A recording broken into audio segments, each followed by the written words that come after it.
Well, welcome along to the Timeform Sporting Life Weekend Preview. David Orr joined by Matt Brocklebank and Kieran Clark to look ahead to a good weekend of action. We weren't saying it last week, we are this week. Loads to get our teeth stuck into. Let's start at Ascot, the King George VI and Queen Elizabeth Stakes, sponsored by Kipco. Kieran, we've got the Timeform ratings graphic coming up on screen for this one. And the first thing that strikes you, it's tight at the top.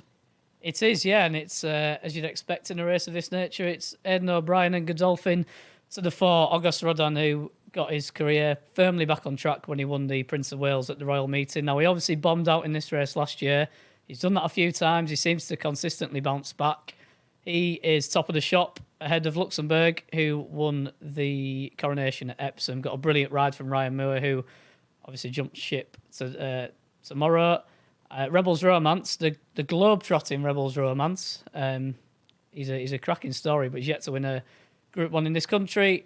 Then you got the filly blue stocking headgear back on. She seems to have reinvented herself as a 10 furlong horse, so to step back up to this trip in a well-run race, it'd be worth discussing her a bit later on. Another jet setter Dubai on her, and then Middle Earth and Somewhere, who have to prove themselves at this level, and then down to pacemaker Hans Andersen. So we were discussing in the office, Matt. I said not much strength in depth. You said there's definitely depth, but maybe not much strength. It's not a classic King George, but I still think it's, when I actually had a good look at it, it's quite good. Yeah, it's enough to go at. I do think it boils down to sort of two real key horses in here, though, Dave. Yeah, the Cossacks. I think if Auguste Rodin wins this, you've got a horse who's won a Derby, won an Irish Derby. You can't fault the won an Irish Championship, won a Princess. Well, they beat what you're against. But if he then wins a King George as well, that's the sort of CV of a great horse. But the numbers he's hit hasn't been those of a great horse. He's had the off days. He's got time for aspiration of 1-2-8. Kieran, they think the key now is a positive ride and quick ground. Yeah. He's going to get the quick ground. This is going to be the first positive ride at 1.5 miles. Does that ring any alarm bell for you? No, not when you see the strength of his Derby win last year. He was never stronger than at the finish. He showed a good turn of foot when he won in America, but I think this could be something like a scene out the Tour de France for the O'Brien brigades, because you're going to have Hans Andersen followed by Luxembourg with Ryan Moore tracking them, and it is a course you probably need to be quite handy on. I think they're going to try keep it simple. Now, he was gritty, wasn't he, at Royal Ascot? He got the job done. It wasn't really as flashy as can be the case. He doesn't do much when he gets to the front. True, yeah. He's out in the clear, and he had a fair bit in hand. He's such a fluent mover that I think this ground is definitely what he wants, and they got beat by White Birch with a bit of digging. Yeah, last year's race was a completely different story, wasn't it? When you look at the horses that fought at the finish, Westover and overhauled by Hookham, who was proven over 1.6 miles on soft ground, and the ground was really bad. Yeah. And obviously Ryan Moore looked after Auguste Rodin when it was fairly clear early on that he just wasn't going at all. So he is capable of the odd stinker, but they've been able to sort of explain most of them away, haven't they, given conditions and various other When things. you look at his price, he's only £1 clear. Now, Luxembourg does have a bit to find with him. Last year's Irish champion, Luxembourg, got a brilliant ride and still couldn't win.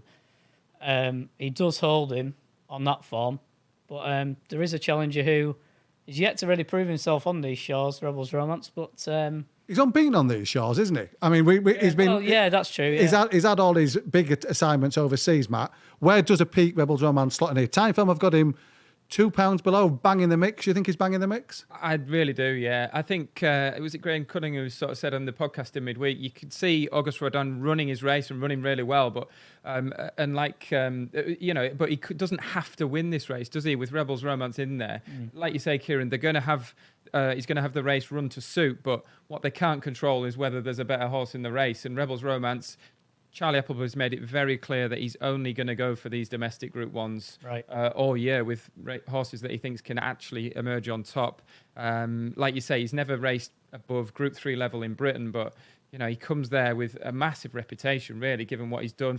5 Group 1 races across 4 different countries, a couple in Germany. Obviously, the standout was the win at Meydan earlier this year. He beat the Sharia, the former winner of the Shima Classic. And then, obviously, back in third was another Japanese horse, Liberty Island, the smashing filly who was second to Equinox last year as well. So I think that form really does translate, stands up really well. Obviously, we had Emily Upjohn back in that field as well. She finished 5th at Meydan, and he's gone on to win a fairly easy race at Chartin last time out. So yeah, really fascinating to see where he slots in tactically as well, because William Buick will have a choice to make. I suspect Luxembourg will probably take it up with 3 or 4 to travel, and Auguste Rodin will be in his slipstream trying to pick it up with 2 furlongs to travel. But it's where Rebels Romance fits in tactically. It's going to be it is a great race. I'm really looking forward to seeing that clash. But I do unfortunately have it down to the 2 at the top of the market, which isn't particularly exciting. Here's the pace map.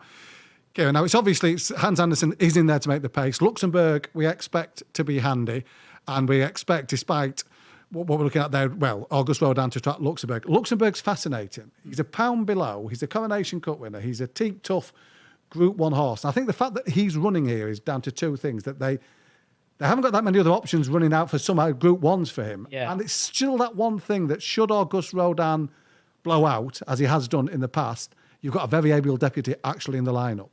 Yeah, he got a brilliant ride when he won that Coronation Cup from Ryan Moore. He's a Group 1 winner at 2, 3, 4 and 5 from a mile to a mile and a half.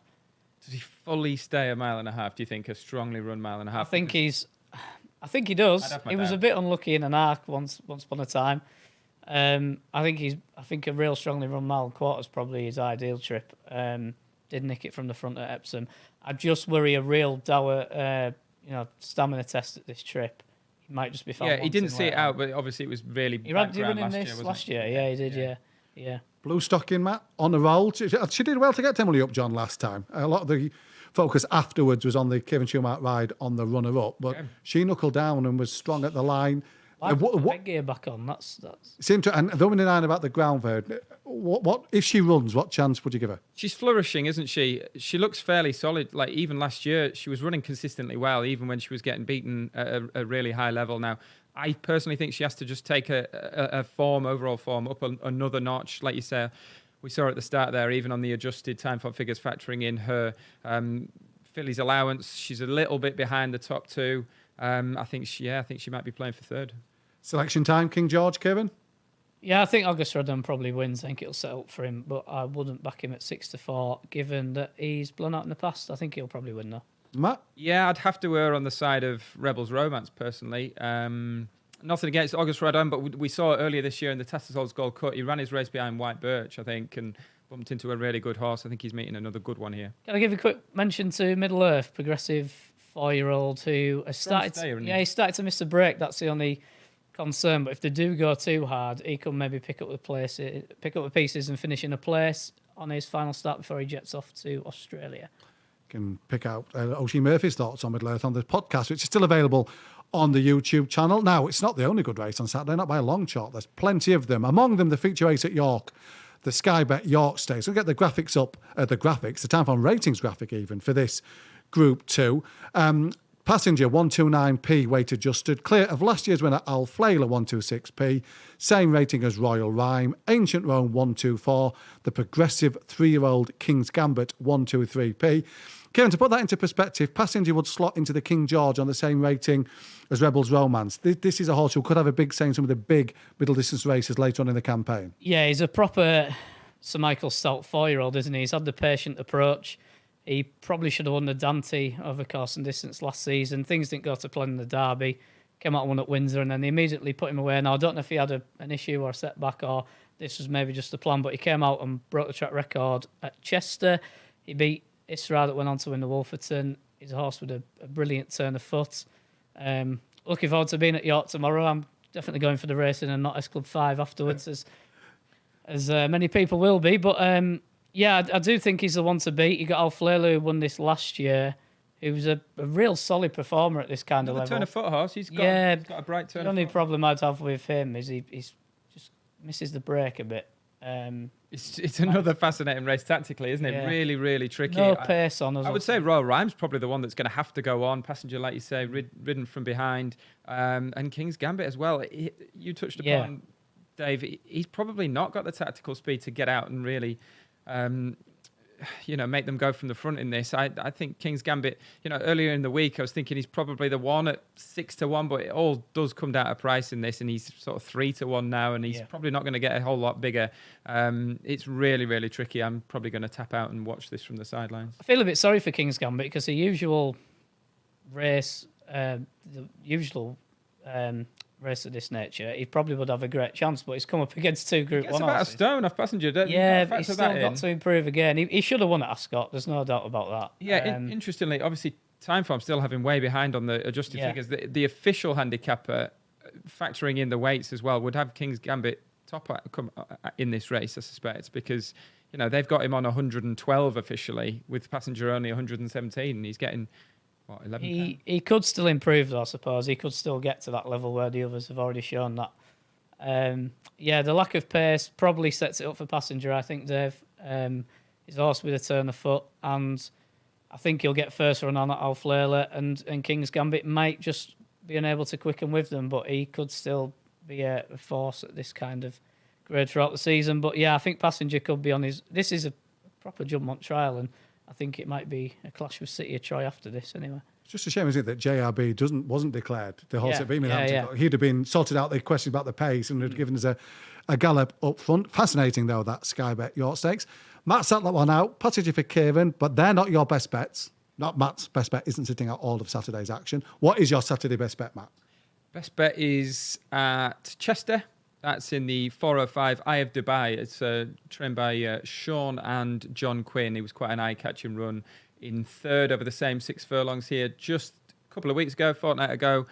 He runs off £1 lower, whereas last time he was drawn 10. He's got stalled 2 this time. I think it was quite an eye-catching run last time. First run back after the wind surgery, so it might just tee him up for this in the 405. So we're going well as well. Very much so. Kieran. Friendly Soul at Ascot in the Valiant. She won her only start at 2 when she won on the all-weather. She was a brilliant winner of the Pretty Polly on a return. Now, things didn't go to plan when they ran her in the Musidora, but it's not like John and Freddie Gosling to only run her 10 days later. She hung across the track. I don't know if you were there, Dave, but she nearly ended up in the press room that day, and she clearly wasn't right. They've given her a nice break. She's 5-1. She's against Devoted Queen of Charlie Appleby's at Sunbeaten, who also won at the Dante meeting. I think Friendly Soul's plenty going for it. It was a really, really good time she won in the Pretty Polly. She beat the good horse of Andrew Baldwin's, Kalpana. Yeah, she was probably their Oaks filly, wasn't she, at the start of the year? Yeah, she was, yeah. Went awry. I think if she'd have run well in that Musidora, she probably would have gone on to run in a race of that nature. But, I'm happy to forgive her that run. I think a return to positive tactics will suit. She's 5-1. Quick mention in the International as well for Divine Libra. Got on the wrong side in the Bunbury Cup. William Buick's jumped ship to Charlie Hill's his other one, but Sumi on his booked. I thought around 20s he was worth an each-way play. I've backed him anti-post and he's got bigger in price. But still got time for it to short. He should have could still short.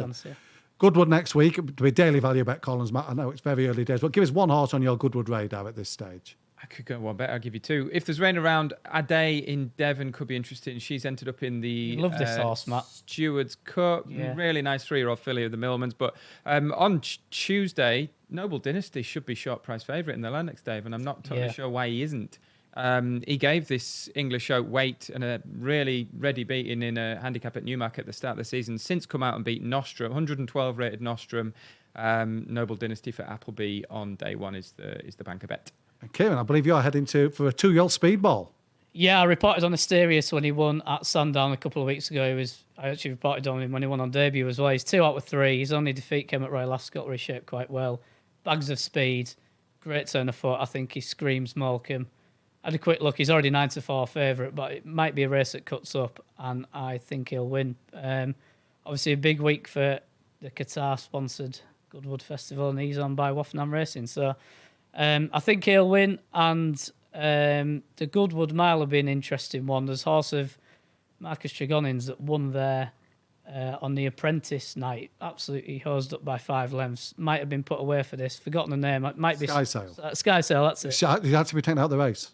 Oh. I don't know if he's had a setback. Oh, has he? Yeah. That's a shame, because I thought he was probably laid out for that.